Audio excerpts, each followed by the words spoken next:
పిల్లల భవిష్యత్తుకు బలమైన బడ్జెట్ ప్రవేశపెట్టారు అని అన్నారు. అన్ని వర్గాల వారికి అనుగుణంగా ఉంది అని పలాస ఎమ్మెల్యే గౌతు శ్రీష మీడియా సమావేశంలో తెలిపారు.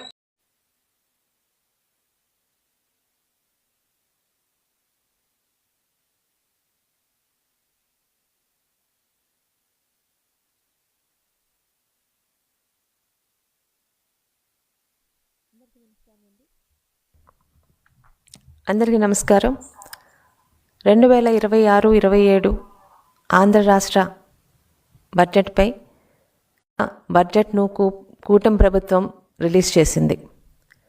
బడుగు బలహీన వర్గాల అభివృద్ధే లక్ష్యంగా ఈరోజు రాష్ట్ర ప్రగతిని ముందుకు తీసుకువెళ్తున్న ముఖ్యమైన అన్ని రంగాలకి ప్రాధాన్యత ఇస్తూ ఈ బడ్జెట్ని రూపొందించడం జరిగింది. వ్యవసాయం, పారిశ్రామిక, సాగునీటి, విద్య, వైద్యం, టూరిజం, పంచాయతీరాజ్, మహిళా సంక్షేమం ఇలా అనేక రంగాలను బలోపేతం చేసే విధంగా ఈ బడ్జెట్ని రూపొందించారు.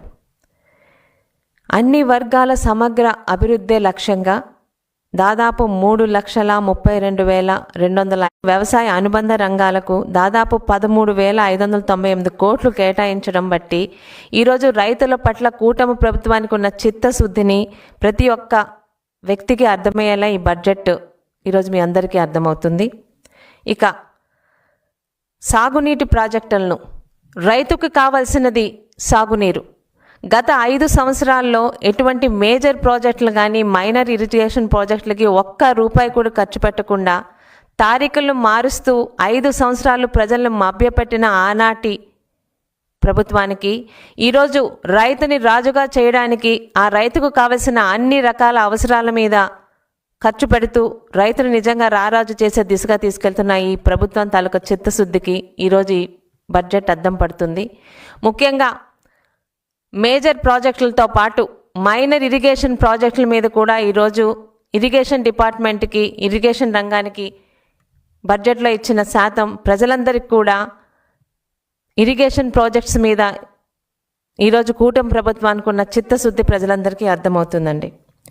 అలాగే సొంతింటి కళ, పేదవారి సొంతింటి కళ నెరవేర్చాలన్న లక్ష్యంతో కూటమి ప్రభుత్వం పనిచేస్తుంది.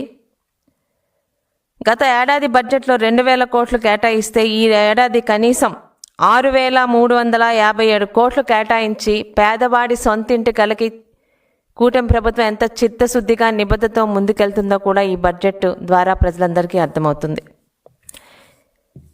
ఇక సంక్షేమానికి గత ఏడాది 41,000 కేటాయిస్తే ఈ ఏడాది 53,000 కోట్లు కేటాయించాము. బీసీల, ఎస్టీ, ఎస్సీ సమగ్రాభివృద్ధికి, మైనారిటీ సమగ్రాభివృద్ధికి దాదాపు 91,000 కోట్లను కేటాయించడం ద్వారా బీసీ, ఎస్టీ, ఎస్సీ, మైనారిటీల తాలూకా సంక్షేమానికి, అభివృద్ధి కూటమి ప్రభుత్వం ఎంత చిత్తశుద్ధితో పనిచేస్తుందో ఈ బడ్జెట్ ద్వారానే ప్రతి ఒక్కరికి అర్థమవుతుందండి. ఇక ముఖ్యంగా సమాజంలో మార్పు తీసుకురావాలంటే భావి భారత పౌరుల వారి తాలూకా భవిష్యత్తులో కానీ వారి తాలూకా జీవితాల్లో మార్పు రావాలి.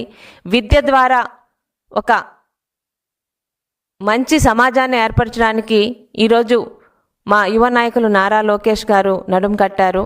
ఈరోజు విద్యాశాఖకి, పాఠశాల విద్యకు ముఖ్యంగా 32,308 కోట్లు కేటాయించడం ద్వారా విద్యారంగానికి రాష్ట్ర ప్రభుత్వం ఇచ్చిన ప్రాధాన్యతకి అద్దం పడుతుంది. గత పాలకుల నిర్లక్ష్యానికి గురైన అనేక పాఠశాలల్ని, వాటి తాలూకా ప్రామాణికాల్ని, వాటి తాలూకా పరిస్థితుల్ని ఈరోజు అభివృద్ధి చేసే దిశగా పాఠశాల విద్యార్థులకి అనువైన వాతావరణానికి సిద్ధం చేయడానికి ఈరోజు మా నారా లోకేష్ గారు విద్యారంగానికి పెద్దపీట వేస్తూ ముందుకు వెళ్లే దిశగా మీ అందరూ ఈ బడ్జెట్ని చూస్తున్నారు. ఇక మాటల బడ్జెట్ కాదు, గతంలో మాటల బడ్జెట్ బటన్ నొక్కే బడ్జెట్ కాదండి. చేతల ద్వారా ప్రతి ఒక్క వర్గానికి, ప్రతి ఒక్క ప్రాంతానికి కూడా ఈ బడ్జెట్లోని సంక్షేమం, అభివృద్ధి కనిపించేలా, కళ్ళకు కనిపించేలా ఈరోజు 2026-27 బడ్జెట్ రూపకల్పన చేయడం జరిగింది. ఇక గణాంకాలకే పరిమితం కాకుండా గుణాత్మకమైన మార్పు తీసుకువచ్చే బడ్జెట్, ఆర్థిక క్రమశిక్షణ పాటిస్తూ, క్రమశిక్షణ అనే మాట ఎందుకన్నామంటే గత 5 సంవత్సరాల్లో ఆనాటి పాలకులు క్రమశిక్షణ పాటించకపోవడం వల్లే 5 సంవత్సరాల రాష్ట్ర భవిష్యత్తు నాశనమైంది. క్రమశిక్షణ పాటిస్తూ ప్రజలపై ఎటువంటి పన్నుల భారం వేయకుండా వారి జీవన ప్రమాణాలు పెరిగేలా రూపొందించిన బడ్జెట్ సాధారణ పౌరుడికి సైతం ఈరోజు 2026-27 రాష్ట్ర బడ్జెట్ ఏ రంగానికి ఎంత కేటాయించాం, ఆ రంగాల ద్వారా అందులో కనిపిస్తున్న అభివృద్ధి సంక్షేమాలకి ఎలా ముందుకు తీసుకువెళ్తామన్నది సాధారణ పౌరుడికి కూడా ఈరోజు అర్థమయ్యే రీతిలో ఈ బడ్జెట్ రూపొందించాము. ఇక ఉత్తరాంధ్ర గత 5 సంవత్సరాలు రాష్ట్రాన్ని 3 రాజధానుల పేరుతో 3 ముక్కల ఆట ఆడాడ తప్పితే ఏ ఒక్క రాజధానికి కూడా కనీసం ఒక ఇటుక కూడా వేయని ఆనాటి పాలకుల్లో అత్యంత దోపిడీకి గురైన ప్రాంతం ఉత్తరాంధ్ర ప్రాంతం. ఈరోజు ఉత్తరాంధ్ర వాసిగా, అదే ఉత్తరాంధ్ర నుంచి ఈరోజు శాసనసభకి ప్రాతినిధ్యం వహిస్తున్న మహిళగా గత 5 సంవత్సరాలు ఉత్తరాంధ్ర ఎలాగ దోపిడీ గురైందో ఒక్కసారి చెప్పాల్సిన బాధ్యత కూడా నా మీద ఉంది.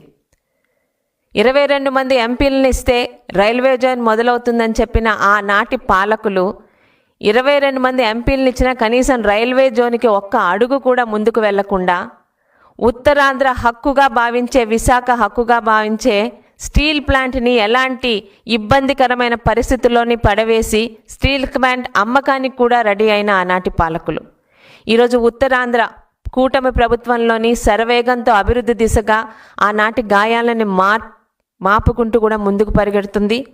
ముఖ్యంగా మా శ్రీకాకుళం జీవనాడిగా పేరు పొందిన నాగాలి వంశధార నదులను కానీ, మహేంద్ర తనయన్ కానీ కనీసం రూపాయి కూడా ఆ ఇరిగేషన్ ప్రాజెక్టుకి ఖర్చు పెట్టకుండా నిర్లక్ష్యం చేశారు ఆనాటి పాలకులు.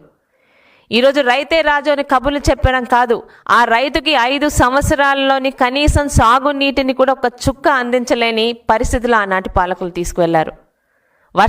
వర్షాలు పడితే తప్పితే గత 5 సంవత్సరాల్లో శ్రీకాకుళం జిల్లాలోని ఏ ప్రాంతానికి కూడా నాగావళి వంశధార నీటిని తీసుకురాలేని అసమర్థ పాలకులు ఈరోజు కూటమి ప్రభుత్వం వచ్చిన వెంటనే అదే అధికారులతో అదే ప్రాంతాలకి వంశధార నాగావళి నీటిని అందిస్తూ గతంలో నిర్లక్ష్యానికి పాలైన వంశధార ప్రాజెక్టుని, అలాగే ఈరోజు ఇటు శ్రీకాకుళంలోని పలాస నియోజకవర్గానికి రేపు ఉదయం జీవనాడిగా మారుతున్న ఆఫ్షోర్ మహేంద్ర తనయ, ఇటు పాతపట్నం, అటు టెక్కలి, ఇటు పలాస 3 నియోజకవర్గాలకి సాగునీరు తాగునీరు అందించే ఆ మహత్తరమైన ప్రాజెక్టులో గత 5 సంవత్సరాల్లోని ఒక్క రూపాయి కూడా పెట్టకుండా నిర్లక్ష్యానికి గురి చేసి రైతుల్ని ఇబ్బంది పెట్టారు. ఈరోజు ఆ 3 ప్రాజెక్టుల్ని మరి కూటమి ప్రభుత్వం ఈరోజు ఇరిగేషన్ ప్రాజెక్టులోని టాప్ ప్రయారిటీ ఇస్తూ రైతులకి సాగునీరు అందించే విధంగా ఆ 3 ప్రాజెక్టుల్ని తీసుకువెళ్తుంది. అదేవిధంగా ఉత్తరాంధ్ర అభివృద్ధిని వేగవంతం చేయడానికి స్వర్ణాంధ్ర 2047 లక్ష్యంతో ప్రభుత్వం ప్రత్యేక ప్రాంతీయ అభివృద్ధి విధానాన్ని అమలు చేస్తుంది. ముఖ్యంగా రాష్ట్ర ఆర్థిక అభివృద్ధికి కీలక కేంద్రాలుగా విశాఖపట్నం, ఇటు అమరావతి, అటు తిరుపతి నగరాలని గ్రోత్ ఇంజన్లుగా గుర్తించి పెట్టుబడులు, మౌలిక వసతులు అభివృద్ధిపై దృష్టి పెట్టింది.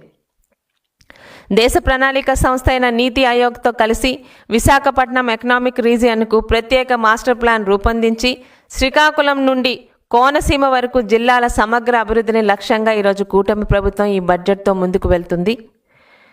ఇక ఈ ప్రణాళికలో మ్యానుఫ్యాక్చరింగ్, సేవలు, మౌలిక వసతులు, పట్టణీకరణ, వ్యవసాయం వంటి రంగాల్లో 7 గ్రోత్ డ్రైవర్లని గుర్తించారు. మొత్తం 41 హై ఇంపాక్ట్